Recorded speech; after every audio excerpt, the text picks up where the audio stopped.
दोस्तों आज की इस वीडियो का हमारा विषय है कि एरोनॉटिकल इंजीनियर कैसे बने। अगर आपका भी सपना एरोनॉटिकल इंजीनियर बनने का है तो हमारा ये वीडियो आपके लिए काफ़ी ज़्यादा फायदेमंद साबित होगा, क्योंकि इस वीडियो में मैंने एरोनॉटिकल इंजीनियर बनने का सारा प्रोसेस बताया है। दोस्तों अगर आपने हमारे चैनल को अभी तक सब्सक्राइब नहीं किया है तो सब्सक्राइब कर लें और साथ ही घंटी के बटन पर भी क्लिक कर लें। तो चलिए फ्रेंड्स वीडियो को शुरू। एरोनॉटिकल इंजीनियरिंग काफ़ी चुनौतीपूर्ण क्षेत्र माना जाता है, इसलिए इसमें करियर निर्माण की संभावनाएं भी उतनी ही ज़्यादा हैं। एरोनॉटिकल इंजीनियरिंग में civil aviation, defence research, space research जैसी तकनीकों को विकसित किया जाता है। इस तरह एरोनॉटिकल इंजीनियरिंग में एयरक्राफ्ट के डिजाइन, विकास, निर्माण और एयरक्राफ्ट की मरम्मत से संबंधित फील्ड। इसके साथ ही एरोनॉटिकल इंजीनियरिंग एयरक्राफ्ट के कलपुर्जों के साथ साथ में अंतरिक्ष यानों, उपग्रहों और मिसाइलों के विकास से भी संबंधित। आपको दोस्तों अब आपको पता चल गया होगा कि एरोनॉटिकल इंजीनियरिंग क्या है। चलिए अब जान लेते हैं कि एरोनॉटिकल इंजीनियरिंग में करियर बनाने के लिए क्वालिफिकेशन क्या होनी। इस फील्ड में करियर बनाने की चाहत रखने वाले कैंडिडेट को फिजिक्स, केमिस्ट्री और मैथ सब्जेक्ट से 12वीं पास होना चाहिए। 12वीं में कम से कम 50% से लेकर 60% मार्क्स होने चाहिए। इसके बाद आप एरोनॉटिकल इंजीनियरिंग में डिग्री या डिप्लोमा कर सकते हैं।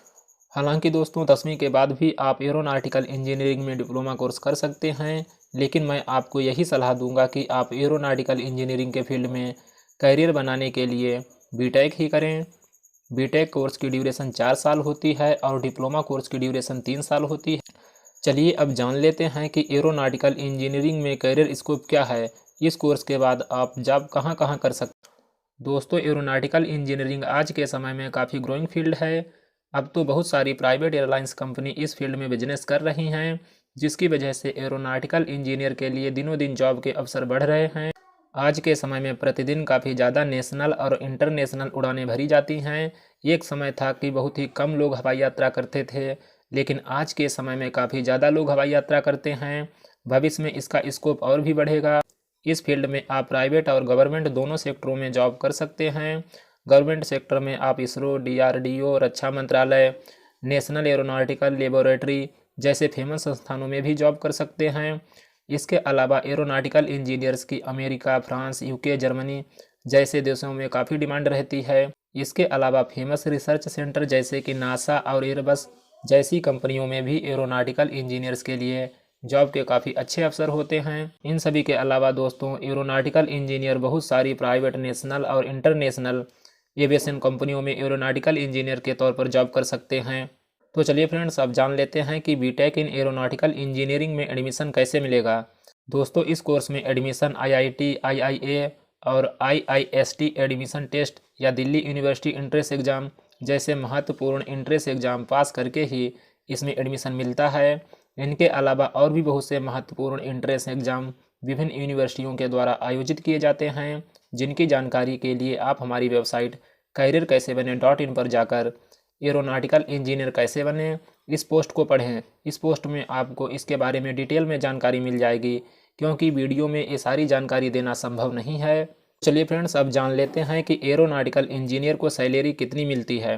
एरोनॉटिकल इंजीनियर की सैलरी काफ़ी हाई होती है। इस फील्ड में शुरुआती वेतन 20 लाख से लेकर 40 लाख प्रतिवर्ष होता है। हालांकि वेतन इस बात पर भी निर्भर करता है कि आप किस तरह के संस्थान में जॉब कर रहे हैं और किस पोजीशन पर कर रहे हैं। चलिए फ्रेंड्स अब जान लेते हैं कि एरोनॉटिकल इंजीनियर का काम क्या होता है। Aeronautical engineers aircraft, spacecraft, aerospace equipment, satellite और मिसाइल के डिजाइन, रिसर्च और प्रोडक्शन से संबंधित काम करते हैं। इसके साथ ही एयरक्राफ्ट और मिसाइल्स के रिसर्च और विकास कार्य और निर्माण कार्य, टेस्टिंग, पार्ट्स असेंबली, मेंटेनेंस से संबंधित भी कार्य करते हैं। ये फ्रेंड्स अब जान लेते हैं कि एरोनॉटिकल इंजीनियरिंग में क्या पढ़ाया जाता है। एरोनॉटिकल इंजीनियरिंग में कैंडिडेट को commercial aircraft, military aircraft, missile और स्पेस एयरक्राफ्ट के कंस्ट्रक्शन, डिजाइनिंग, टेस्टिंग और एनालिसिस से रिलेटेड ट्रेनिंग दी जाती है। तो चलिए फ्रेंड्स अब जान लेते हैं कि एरोनॉटिकल इंजीनियरिंग कोर्स की फ़ीस कितनी होती है। एरोनॉटिकल इंजीनियरिंग कोर्स की फ़ीस 1 लाख से लेकर 2 लाख प्रतिवर्ष होती है। कुछ प्राइवेट संस्थानों में इससे भी ज़्यादा होती है, लेकिन गवर्नमेंट कॉलेजों में इसकी फ़ीस बहुत ही कम होती है। तो चलिए दोस्तों, अब जान लेते हैं कि एरोनॉटिकल इंजीनियर बनने के लिए आपके अंदर कौन सी स्किल्स होनी चाहिए। एरोनॉटिकल इंजीनियरिंग में करियर बनाने के लिए कैंडिडेट में कुछ ज़रूरी स्किल्स होना बहुत ही आवश्यक है, जैसे कि गणितीय और तार्किक क्षमता, कंप्यूटर का ज्ञान, डिजाइनिंग स्किल, कम्युनिकेशन स्किल। इसके साथ ही physical fitness, normal colour vision, manual technical और मैकेनिकल एप्टीट्यूड, स्पेसक्राफ्ट और एयरक्राफ्ट उपकरण से संबंधित जुनून होना चाहिए, तभी आप इस फील्ड में सक्सेस होंगे। तो चलिए फ्रेंड्स, अब जान लेते हैं कि एरोनॉटिकल इंजीनियरिंग कोर्स आपको कहां से करना चाहिए, इसके लिए कौन से बेस्ट कॉलेज हैं। एरोनॉटिकल इंजीनियरिंग के लिए best college IIT Bombay, IIT Madras, IIT Kharagpur, इनके अलावा मणिपाल यूनिवर्सिटी, एसआरएम यूनिवर्सिटी, अन्ना यूनिवर्सिटी और भी बहुत सारी अच्छी यूनिवर्सिटीज़ में एरोनॉटिकल इंजीनियरिंग कोर्स संचालित किया जाता है। एरोनॉटिकल इंजीनियरिंग के कॉलेज के बारे में ज़्यादा जानकारी के लिए आप हमारी वेबसाइट कैरियर कैसे बने .in पर जाकर एरोनॉटिकल इंजीनियर कैसे बने इस पोस्ट को ज़रूर पढ़ लें। दोस्तों, आज के समय में एरोनॉटिकल इंजीनियरिंग के बहुत सारे कॉलेज हैं, लेकिन ये सभी कॉलेज अच्छे नहीं हैं, इसलिए सोच समझकर जानकारी एकत्र करके ही अच्छे कॉलेज से ही इस कोर्स को करें। दोस्तों, एरोस्पेस इंजीनियर कैसे बने, एयरक्राफ्ट मेंटेनेंस इंजीनियर कैसे बने और फ्लाइट इंजीनियर कैसे बने, इन सभी आर्टिकल को आप हमारी वेबसाइट कैरियर कैसे बने .in पर जाकर पढ़ सकते हैं। लिंक मैंने नीचे डिस्क्रिप्शन में दे दिया है, वहां से आप विजिट कर लें। दोस्तों, आज के लिए बस इतना ही, फिर मिलते हैं एक नई वीडियो के साथ।